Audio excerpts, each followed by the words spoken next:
Hey, good morning, everybody. This is Kim Tucker with Mid-America Association of Real Estate Investors, and I want to welcome you to today's conference call. We have seen a lot of people posting on Facebook and asking questions about insurance and getting insurance and the cost of insurance. And in the past, probably 2 years, I spent some time. You may or may not know, I used to live in Kansas City, and I had my insurance that didn't quite meet Obamacare regulations, but they were going to let me keep it, and I could keep on using that. And then I moved to the Lake of the Ozarks, and I gave them a change of address, and they canceled my insurance. So I was on a quest to find replacement. I went to everybody I knew that was the traditional insurance people. They're like, oh, you just need to go to the healthcare exchange, healthcare.gov, sign up for there, which I went through that, and I was given one option and one option only. It covered everything under the sun that I did or did not need, and I was facing a cost of about $1,800 a month plus a $5,000 deductible, which I understand now that $5,000 deductible has gone up to over $7,000. So in my quest, I reached out on Facebook, and I have quite a lengthy thread of different people responding of what they used. I had some options that were major medical people that said, oh, hey, come on, I can get you regular old traditional Blue Cross insurance or something similar. We just won't cover pre-existing conditions. And I thought that sounded pretty good. So I went through, I applied for that, and lo and behold, they wouldn't cover us with the pre-existing conditions that were in our family. We have high blood pressure and high cholesterol, and we couldn't get a major medical plan to cover us with or without pre-existing conditions. They just like, we're not going to exclude anything, we just won't cover you, period. So then I went to a few other people, and they talked about these health share plans, which are basically, from what I understand, a group of people have all banded together. They're all paying in premiums to a single pot, and they all agree to pay everybody's medical expenses, which, if you have a lot of people in the program, sound really great, but what if somebody had some catastrophic illness and it took all the money and there's nothing left? Two people have catastrophic illness. It just didn't make sense to me. And then a person from my past that had been in the mortgage and real estate industry reached out and said, hey, I'm doing something different these days. I'm doing financial planning, and I have this program. And I didn't know exactly what it was called. It's a fixed benefit option where they pay a specific amount of money for a specific thing. So if whatever the illness or procedure might be, that let's say that their flat fee is that they'll pay out is $5,000. And I can go to the doctor and say, hey, doctor, I'm paying cash. What does it cost? If it costs $4,000, their benefit is $5,000. So I make $1,000 in my pocket. If the doctor says, oh, it's going to cost $6,000, well, I have the $5,000 that the program covers, and then I have another $1,000 out of pocket. That's just for the specific item. It still has a deductible to be met and things like that. So I've had to try to explain this to quite a few different people, and I'm not very good at explaining it. So rather than try to explain it myself, I've asked Kurt to join us on the call and tell us a little bit about himself. And then he's going to go through some of the options that you might have and how his fixed benefit option program works. Kurt, welcome to the call. Well, thanks, Kim. I appreciate it. Thanks for the opportunity to help out with at least give some information out to all your folks. So what I wanted to do was kind of start. I was in the mortgage industry for 20 years. I've been doing financial plannings in the last 10. So I've lived over 1,000 financial lives with my clients. And one of the things I've found is anytime that someone's spending a lot of money on something, they don't have money to put away from it. And when Obamacare was coming out, I could tell it was going to be a train wreck, and there was going to be premiums were going to go through the roof. And just to give you an example, in 2017, in the counties around the Kansas City area in western Missouri, they had one insurance carrier, and it's like a family of four they were paying $2,400 a month for their premiums on that. So so it was, I knew those types of things were going to happen, so we started looking for other options, and I'm going to talk about a couple of those, talk about our main one, and then also touch on some that I know that you guys have been asking about on the site.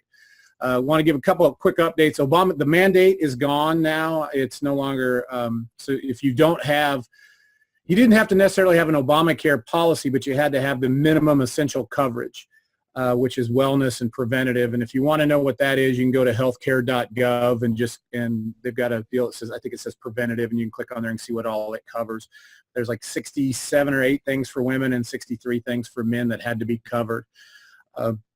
But so the mandate, if you didn't have that minimum essential coverage, you had to pay a penalty. Now that's gone. There are some states that are trying to to keep it.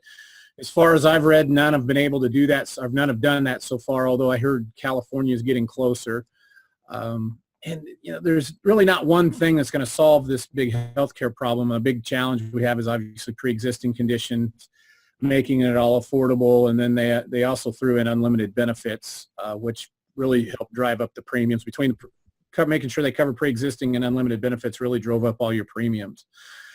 So the first thing I talk about when I talk to people is, because we're worried about having a huge medical bill, and I get that, but less than 1% of people are going to spend more than $1 million on their health care up to age 65, and because at age 65 is when Medicare kicks in. About 5% are going to have bills of $400,000 or more.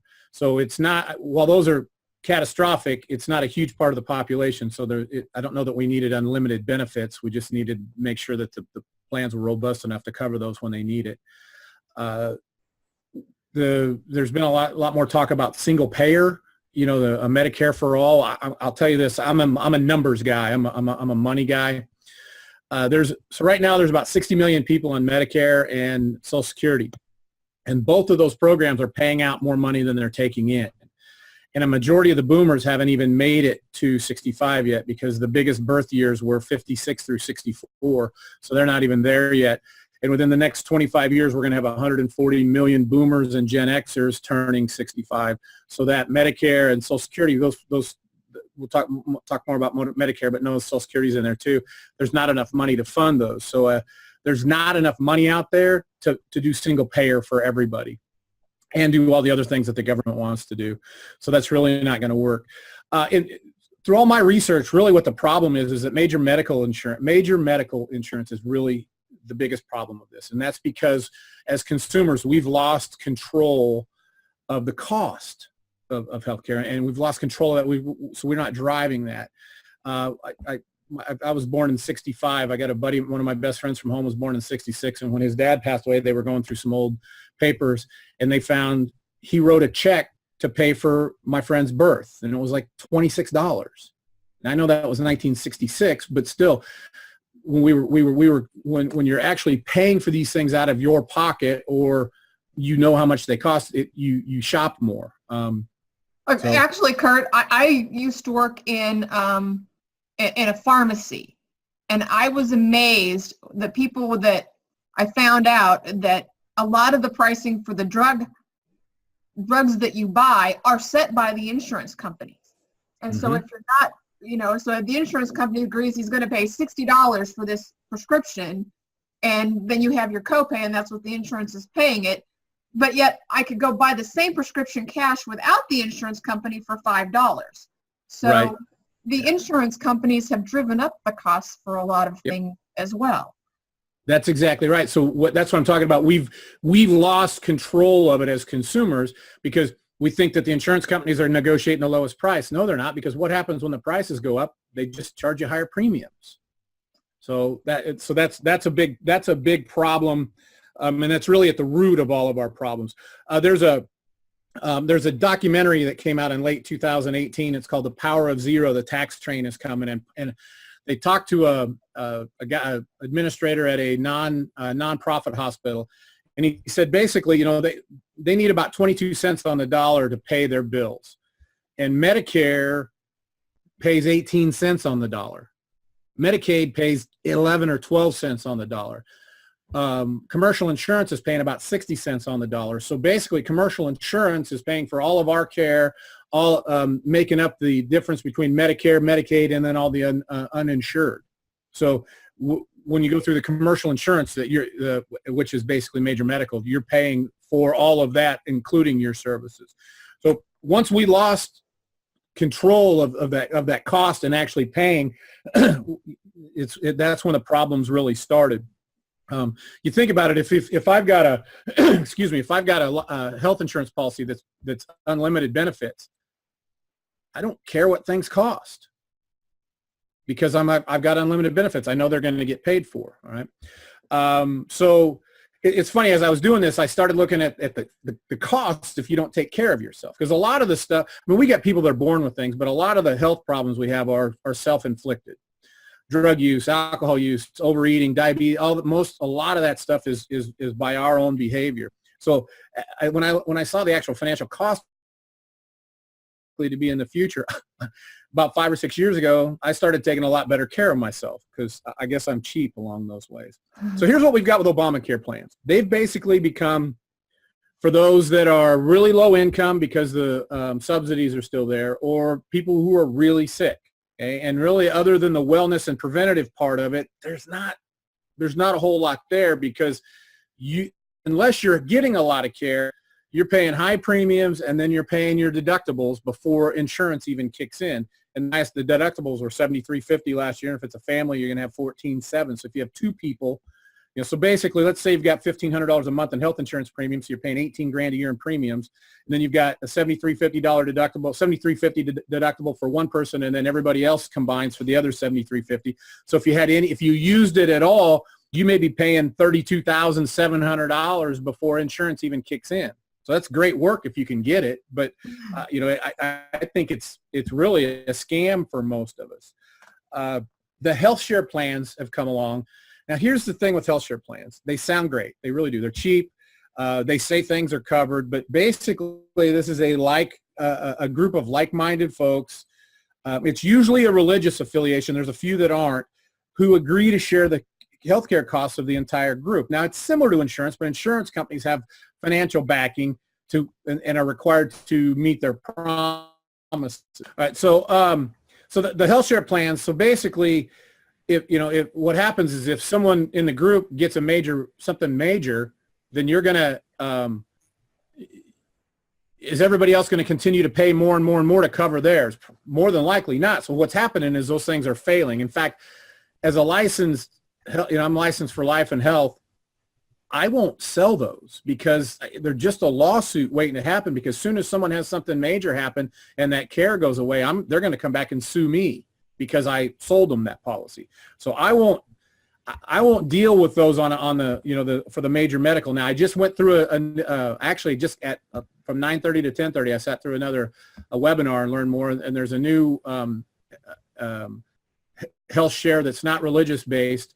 They have some other, so I've got to get more educated on it, but it looked like there might be some benefit there. They've got a really neat pharmacy, standalone prescription drug plan that I've got to do more research on. But so there may be some benefit there, but if you're trying to get your most of your medical coverage or the big stuff covered, I don't think that's a good way to do that. So just to be fair, since we've been calling what Obama put together Obamacare, Trump's plans, we're going to call this Trump Care, really is centered around short-term medical. Okay. Now, short-term medical has been around for a long time. So what short-term medical does is before Obamacare kicked in, you could go 12 months, 364 days. Technically it wasn't 365 days. It was one day short. But basically you had to renew it each year. So if you had a medical event happen during that 12-month of coverage, it would become a pre-existing the next time, because you had to, because there wasn't really a renewal process. Well, people were using the short-term medical to try to find a way around the Obamacare penalty. So their administration said, all right, we're going to cut that back. You can only do 3 months. So the short-term medical were stuck at 3 months until about, I think it was August of this past year. So the administration said you can do 12 months. When I say 12 months, it's really 364 days, and have 2 renewals. And I'll get into the renewals here in just a minute. But here's the problem. While that may be the federal, states are all different. So for instance, Kansas allows 12 months, but 1 renewal. Nebraska will do 12 months with 2 renewals. And I picked Nebraska, Kansas, Missouri, and Iowa because that's our 4-state region here, and that's where I'm licensed. If you live out in another state and you have questions, you can certainly email me and or call me, and I'll do some research and find out on that, because every state seems to be different. So then Missouri is 6 months with 1 renewal, and then Iowa didn't change anything from what the Obama administration changed, and they're 3 months with no renewals. Now, renewals, why are they important? So when you get a short-term medical, if you've got a pre-existing condition, they're not going to cover it for 12 months. So in Iowa, they're never going to cover it. You never get 12 months. But so in Nebraska, if you get their coverage in Nebraska and you get it after 12 months, it's automatically renewed as long as you're paying your premiums. They'll do that twice. So you really get out to almost 3 years of coverage. So the last 2 years your pre-existing would be covered. Right? Now, if you had something that happened during that, another health event happened, then when you had to, after those 2 renewals, after that 3-year period, when you go back and have to get a new policy, then you're going to have the pre-existing stuff start all over again. So it's really not a long-term deal. Now, here's the problem in Iowa. Let's say at 2.5 months you had a medical thing. You're covered through the end of that month, but you're not covered for it going forward. So you'll never be covered again. So it's a short-term medical is not really a long-term thing. It's a short-term fix. But with the renewals, it can be okay. You can get up to, like I said, you can get up to almost 3 years in Nebraska. They do have some guaranteed issue policies, so that means that they're not going to take into account any of your health things. So they'll automatically cover you, but the coverage is different. So the short-term medical has all kinds of different combinations of deductibles and co-insurance and all that, but with the guaranteed issue, and I say this just because it might be people out there with some health issues, the main plan is a $5,000 deductible and a 90-10 co-insurance. So 90-10 co-insurance means anything over what the insurance company is going to, over that, when they start paying, you're going to pay 10% of it, up to $5,000. So your out-of-pocket max on that's actually $10,000. The other one is, and then the per period covered will pay $100,000. Now that doesn't sound like a lot, but look, in Iowa, per period was 3 months. You have $100,000 for 3 months. In Kansas and Nebraska, you have $100,000 for 12 months. Okay, and then the next period would be another $100,000, and then the next period would be another $100,000. So while it may not sound real robust, more than likely it would cover everything that you would need. The other one is a $3,500 deductible with 80-20 co-insurance. So you're paying 20% of anything over that, up to a $6,500. So it's still a $10,000 out of pocket. So alone, I think short-term medical is not a very strong option. I mean, it's not a long-term deal, but we can package it with other things, and we'll get into that here shortly, that can help make it more robust and maybe more palatable for you for coverage. So here's what I found. There's a type of policy that actually gets you involved, okay? Meaning you can help keep the costs down. It's called a fixed benefit option, and what it does, and I hate using industry terms, but I haven't figured out another one to call this. It's an indemnity policy, which means it pays a specific amount for a covered service, no matter what that service costs. So basically what we're doing is we're sending you out with a budget. Here's your budget for whatever this is. And if you can get it negotiated down below that, you keep the difference. If you can't, you pay the difference. All right, now that kind of scared me at first, and I'll get into a quick example here in just a minute. But think about it: when you go buy a car, do you just walk on the lot and pay sticker? No, you research it, you shop around, you negotiate. Well, isn't healthcare a big ticket item? Now, there was this before Obamacare kicked in. One of the things I heard was there was a gentleman that lived in Chicago. He didn't have any insurance. He needed a knee replacement. It was going to cost him $55,000 in Chicago to get a knee replacement. So he just started calling around hospitals all over the country, and he found one in Tulsa that was had adopted the hotels.com mantra where, hey, if we've got empty beds, what's our minimum cost? Let's fill them. So let's say they could do 3 knee replacements a day. If they had 2 empty beds, two empty spots, and it cost, the minimum cost was $15,000, then they would charge you $15,000. So he went to Tulsa and got it done for $15,000. And I can tell you this: for $40,000, I can travel to Tulsa in luxury and stay in a 5-star hotel for a long time to recuperate if I had to. So that's kind of where this got to. I've got so before, when Obamacare was about to go in, we knew it was going to go in. I was at a buddy's house, and one of my friends is an orthopedic surgeon, and we were talking about this, and he said, Kurt, I deal with the Amish. He says, it's funny, he goes, there's a couple nights a week they know they can come by my house, so they drive their horse-drawn carriage to my house in Liberty. So this gentleman came by, I did an exam on him, and he said, I think it's a meniscus tear, but I don't know for sure. Here's my MRI guy's card.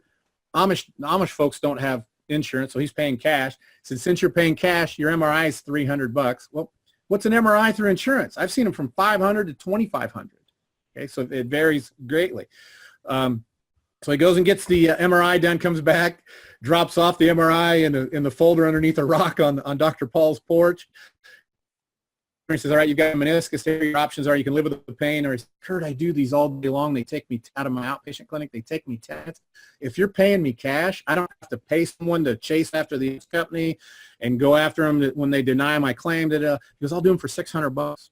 So paying cash, you could get surgery done for $900. Now, this was 5 years ago, 6 years ago, so it's going to be a little bit more now.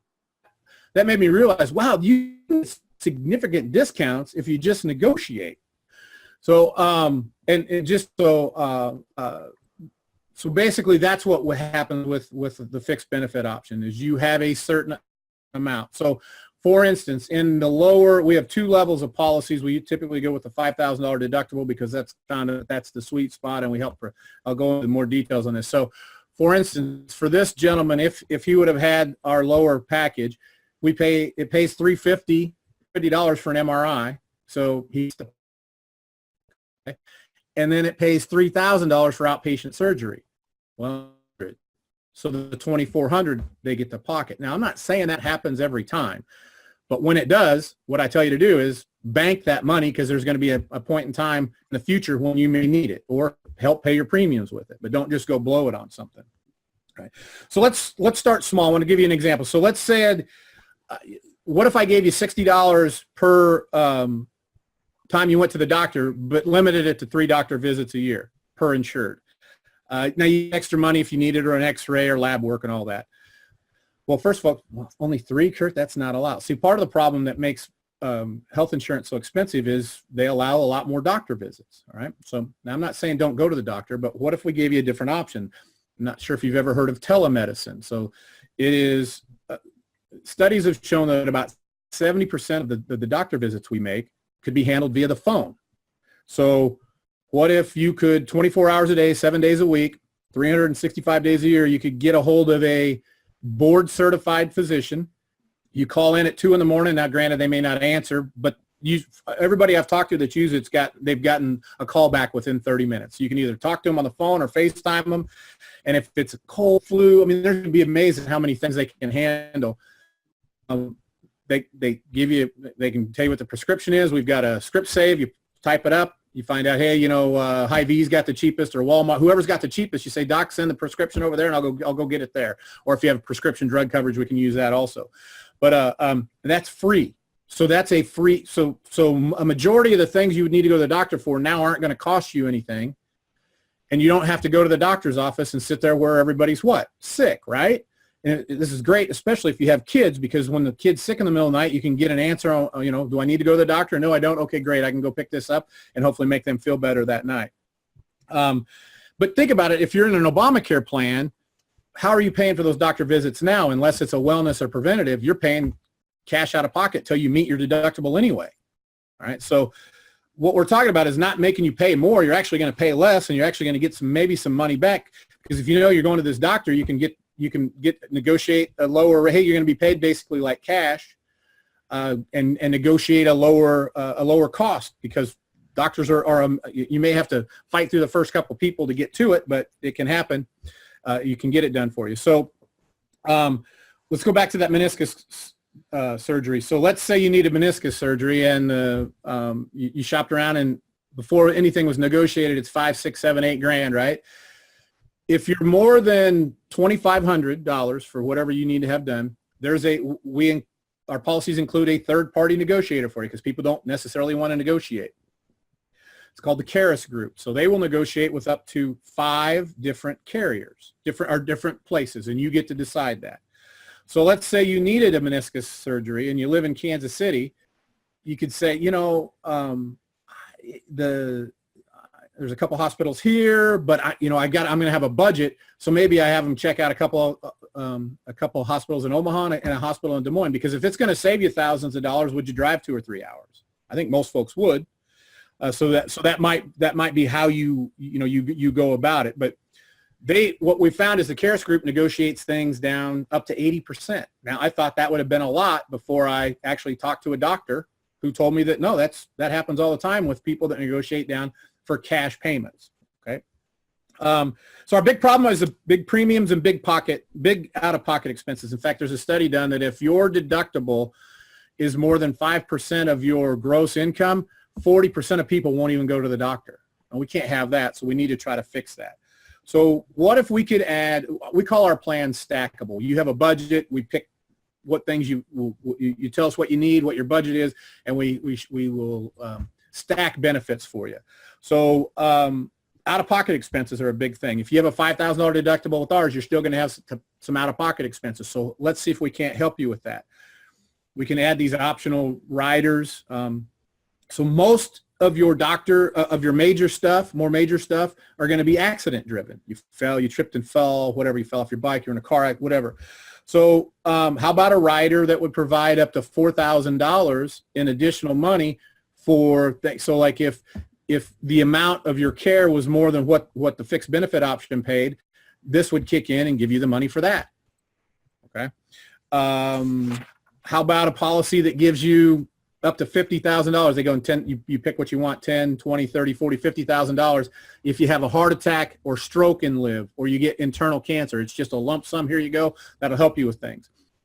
If you're unlucky enough to have a heart attack or stroke and then also get cancer, it actually pays twice. Now we've got a more robust plan that takes a little option to do that, that we can talk about too. I'm not going to go into that, but we've got all kinds of different ways of helping with this. Maybe cancer runs in your family and you're really worried about that. How about a rider that pays $2,500 or $5,000 or $7,500 a month? You pick it. Obviously, the higher the premium, the higher the benefit, the more the premium. That will pay that much a month for life for chemotherapy, radiation, and immunotherapy. So if you're worried about cancer, that's a phenomenal policy for that. How about adding dental? Or a combo of dental, vision, and health policy. Now, when I talk about all this, we're adding all of these things. We call them stackable benefits, and we're still 30 to 50% lower than what the Obamacare premiums are. So we're giving you much more benefit here. Hospital stays are the big scare, because that's where the big dollars start to add up, right? So with deductible, he's going to get to you in a sorry, it said I was muted. Hopefully I'm not. So those are going to get to you big time. With that $5,000 deductible, here's what we also add. We add an out-of-pocket protector that will pay $5,000 for the first hospital admission annually. Now, if you have a family policy, it's only going to do it once a year, okay? But you've met the deductible for at least for one person on that. And then our policy for the pays on a daily basis. For the lower of the two, if you're in the hospital for sickness, it pays $3,000 a day. The higher one pays $4,500 a day. If you're in there for an injury on either of them, it pays $6,000 a day. Say, okay, well, Kurt, what's a hospital cost? Well, I pulled up in our 4-state area. You're going to run in our 4-state region. It runs from $747 a day for a state or local hospital in Nebraska to $2,333 a day for a nonprofit hospital in Missouri, and then everything else is in between. Now there's other things than just that basic cost, but so what I'm saying is the amount that we're paying is typically going to be more than what the hospital's charging, so it comes out okay. Did you know there's a place to shop your costs? You can go to healthcarebluebook.com. Okay, and you can shop where you're at. The problem is you got to know what because they use medical terms for what the procedure is called. So make sure if you're going to have something done, you fall down, break your wrist or whatever, you're going to have surgery. Find out, have the doctor tell you what it's called, so you can look it up and find out how much it is. So if you've got a big expense coming, the third-party negotiator is going to help bail you out. Okay. Here's an example I use, and it's funny because typically when I talk to people about health insurance, I'm always talking to a female. but my example is prostate surgery. So let's say you had prostate surgery, 3-day hospital stay. This was from an actual case. The cost was $24,848.89. So if you had an Obamacare policy, and your deductible was $7,350, whatever you hadn't already met on that deductible, let's say just for the biggest example, you hadn't met any of your deductible yet, you're going to have to pay $7,350 out of pocket before insurance even kicks in. So if you're paying $1,400 a month, that's $16,800 in premiums, and another, so you're going to pay $24,150 that year before the insurance even kicks in on that. But with our bigger plan, our higher plan, our gold plan, so the benefit that it would have paid would have been $20,859, okay, but we had a $5,000 deductible, so the total it paid out would have been $15,859. But wait a minute, Kurt, that I still owe $89.89. Well, okay, right, but remember, if we added that out-of-pocket protector, this was a hospital admission, so you got $5,000. So now we're down to $39.89. If you went to one of our PPOs, because we've got a provide PPO network, and those have got pre-negotiated discounts, you can still use the Caris group to see if you can get a bigger discount. And most of those discounts are about 50%. So what I did is I ran a 20%, 30%, 40%. So if you went to one that got a 20% discount, you actually got $980 back. If you went to one that had a 30% discount, you got $3,465 back. If you went to one with a 40% discount, you got $5,950 back. Remember I said our premiums are 30 to 50% or more lower. Well, let's just pick the middle of there. Let's say your premiums were 40% lower, so they were $840. That's $10,080 in premiums. And if I had a 40% discount on this stay, then I just got about $6,000 of that paid. So I've only paid about $4,200 in premiums net that year. So there's Kurt, can I stop you here and ask you a question? Sure, go ahead.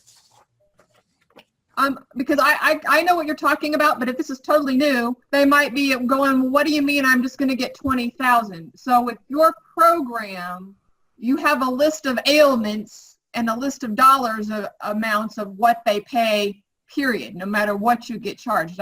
Can you go back and reiterate that? So on this, and I didn't write down all the codes, but so for instance, the hospital bill, it paid, the hospital bill was $17,215.17. The benefit that was paid out was $13,500. The surgery was $2,530. The benefit paid out was $4,104.81. So so we were down on the hospital bill, but we're up on the surgeon. The assistant surgery bill was $650. The benefit paid was $820.96. Right, and I've got a list here that goes out, but the total that it was going to pay was less than what the retail price is. But once again, remember, so prostate surgery wouldn't have been an emergency situation, so you would have had the Caris group go in and pre-negotiate with up to 5 carriers. And if you knew it was going to be a big bill, then do you say, all right, I'll do 2 in Kansas City, 2 in Omaha, 1 in Des Moines, see what I got, see which one my best ones are. Or I go to healthcarebluebook.com and find out where the cheapest ones are and suggest that the Caris group start negotiating them there. They probably already know that, but that would be that would be how you would pick the hospitals you wanted them to start negotiating. So I've given you a budget to spend. How you spend it is up to you. Does that make sense? Uh-huh. Okay. So, they'll line out what they pay on everything. It gets a little ridiculous, but that's how they do it. But they're going to pay a specific amount for a covered service. So when you go to the doctor or whatever, because I've had clients go and they'll say, well, this isn't real insurance. Well, it's real insurance. It's just not major medical, which is okay, because when you tell the doctor's office, here's what you do. When you're, after you've given me the service, you send the bill to the insurance company, or you give the bill to me and I'll send it to them. It's real easy. You just email it to them. Within 7 to 10 business days, they will get a check from the company. So if it's a covered service, it's going to pay. So for instance, on that MRI that we talked about earlier, if you've gone to the MRI deal and they send the $300 to the insurance company is going to send $300 to the doctor, and $50, you'll get a $50 check. I got one of those this year. I went to the doctor for, I don't remember what I went to the doctor for, and my doctor it's all in network. You were already in their system, So Yep. they sent the bill in, and a month later, I got a check for $5. Yeah. Yeah. You didn't spend it all in one place, did you? No, So I mean, so but it's like it's not always going to happen that way, but it happens more than you know. I get clients that call me, Kurt, I got a check for $35. What's this? I'm like, well, what service did you use? Okay, and then I explain to them how it works, and once you understand that, it makes it real easy. Because so what I'm talking about here is maybe making you work 2 or 3 hours a year, but if I can save you $1,000, $5,000, $10,000, that's some pretty good work. That's a pretty good hourly wage. Now I know you're real estate investors, maybe you make that much, but I bet you can find 2 or 3 hours in a year to help cut your medical bills down. So in fact, I had a client. All right, let me go back to. I'm sorry, I was jumping forward here. So we've got that. So we can negotiate things down. I gave you the prostate surgery example. So here's one of the things that concerned me when I first started doing this. And pregnancy is a strange animal. And it's difficult to find coverage for it. And so I was really worried about it. Well, then I talked to some agents that are much more experienced than I am, and that's how you learn things. You learn through experience and from other agents. And they said, well, Kurt, think about this. A normal, with no complications, vaginal birth is about $8,000. So if you're sitting there with an Obamacare policy and you've got $7,350 deductible, if you haven't met, so your well baby visits are covered under your preventative and wellness under Obamacare. But the pregnancy, the birth and all that isn't covered until you pay all of your deductible. So you might pay $5, $6, $7,000 out of pocket for your birth to pay for the birth. Well, a birth isn't a surprise. So when you find out you're pregnant, you call the CARES group and say, hey, find out what it's going to be in these hospitals, and then you go to the cheapest one. So if we get a 50% discount, that's $4,000. Well, you paid less out of pocket than you would have with your Obamacare policy. Now, some of the new stuff that's coming out has some pregnancy coverage, but I'm learning about them, but I don't have those available yet. So there's new stuff that's coming out all the time. So I'm always constantly trying to update things. So that's where, and actually short-term medical typically doesn't cover pregnancy either. So it's just something that you're going to have to plan for. Now, I will tell you this. If complications kick in, then your insurance takes over. Okay, so if there's that's just what I'm talking about is a no complication vaginal birth, everything's fine.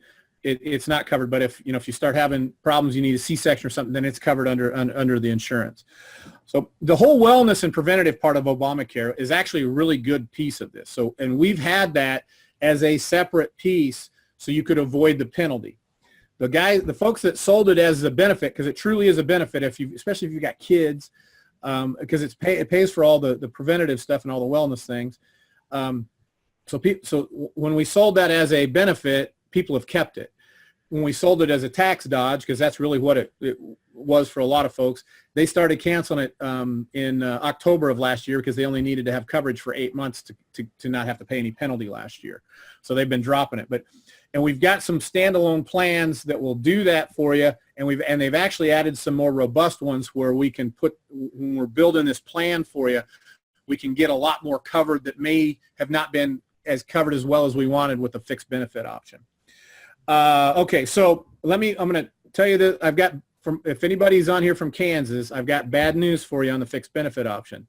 Your state doesn't allow them, which is frustrating. But for whatever reason, they don't allow the fixed benefit option. These other things, these stackable benefits, they allow almost all of those. So we have those available so we can create something. So with a Kansas person, with a Kansas client, we would look at short-term medical and try to build a robust enough plan to cover things. And we would also look at seeing what we call them a minimal essential coverage policy, MECs. We would look at packaging that in there too to make sure that all that stuff was covered for you. And we're still much lower than what a Obamacare premium is. So while nothing's perfect, the more involved we are, the cheaper your care is going to be and the more control you're going to have over it. And basically, folks, we need to get everybody to stop expecting the government to fix stuff because they don't fix it. They make it worse.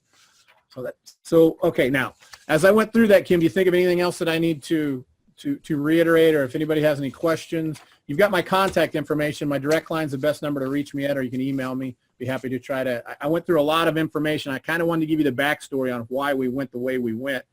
But the bottom line is if we can get you involved in the process, and now with the third-party negotiator, your involvement's limited even more because you can just have them negotiate stuff for you. When you take control of the situation, you're going to be able to reduce your costs tremendously all around, whether it's your premiums on your insurance, how much you're paying out of pocket, total cost. You'll be amazed on how much money you'll save. Well, one question I know I always had was not having Obamacare, which I believe is not a problem now in 2019. So I am probably maybe paying a penalty for not having Obamacare compliant insurance last year, but this year I shouldn't have a problem. I can't remember for sure, Kim, but I think we had the minimum. Didn't we have the minimum essential coverage too? Because that was an add-on, and because I give people the option. When I was talking to them, I said, look, you can now. Granted, depending on how much money you made last year, with the premiums as high as they were, you had to make quite a bit of money in order to not be able to get out of it for the unaffordable exception. Yes, I think for myself, when I ran the unaffordable exception, that I had to make $720,000 a year before my premiums were not too high. So I don't think I have a problem anyway. So you should be fine, but you probably have to tell your tax person, hey, let's click in the unaffordable exception. But this year is not a problem. Right. In 2019, it's gone. It's gone. Unless a state enacts it. But I don't know. I haven't heard of in our 4-state area here that I'm licensed in. I haven't heard of any of them trying to do that. I know California's been working on that, and I think Maryland has been too. But and we can figure that out on whatever state you live in. We can figure out if they're trying to do that. But from what I'd heard, nobody had gotten that implemented. So, but the states are trying to do their own Obamacare type thing. Some of the states are. Well, I'm going to guess that every person that's on this call or listening to the replay all have completely different scenarios. So they're probably going to want to call you anyway. Your phone numbers are here on the screen and your email. What is the best way to reach you, or does it matter? No, actually the office line's almost always forwarded to my direct anyway. Okay. But if you've got if you've got a bunch of questions, then it's probably best to schedule a time for us to talk. So maybe email first. Hey, Kurt, I got several questions. What's a good time to talk? And then we can set that up. I mean, you can call me and we can set up a time too, but that's okay. Perfect.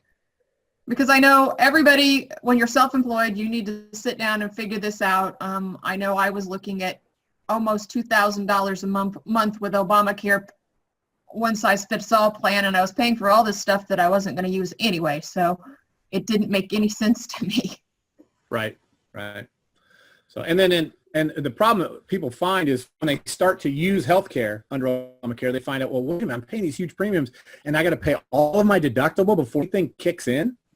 So they don't even realize how frustrating that is until they start doing that. So, and I'm not saying that we can create a bulletproof thing where you're never going to have to pay out of pocket. We're just doing everything we can to minimize your out of pocket when that happens. So, excellent. Yeah. Well, I'm going to thank you for your time. I don't know if the people on the call had any specific questions that they wanted to ask over the chat, and I can read them for you, but I'm not seeing any questions coming. And they may, when you get down to medical stuff, it can kind of be personal. So they may so they're probably going to want to call you and talk to you personally, ask exactly. specific questions. Exactly. I would assume. So I'm going to thank everybody for being on the call, and we'll go ahead and end it now. And let them give you a direct call if they have any specific questions. Okay, great. Thanks for having me on, Kim. All right. Thank you. You bet. Bye now. All right. Bye.